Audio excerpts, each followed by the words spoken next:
Praise the lord. Hallelujah. Good morning. ఈరోజు దేవుని వాగ్దానము కీర్తనల గ్రంథము 91వ కీర్తన 3వ వచనము. నాశనకరమైన తెగులు రాకుండా నిన్ను రక్షించును. ఆమేన్. క్రీస్తునందు ప్రియులారా, నాశనకరమైన తెగులు అనగా అనుకోకుండా మన మీదకు సాతాను తెచ్చే ఉపద్రవాలు.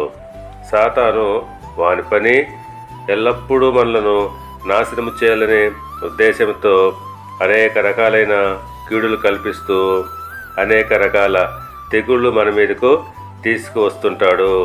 అయితే మహోన్నతుడైన దేవుని నీడలో నీవు ఉన్నప్పుడు అట్టి తెగుళ్ళ నుండి కాపాడబడతావు. కీర్తనల గ్రంథము 40వ కీర్తన 2వ వచనం ప్రకారంగా, నాశనకరమైన గుంటలో నుండి చికటగల దొంగ ఊబి నుండి ఆయన నిన్ను పైకెత్తును.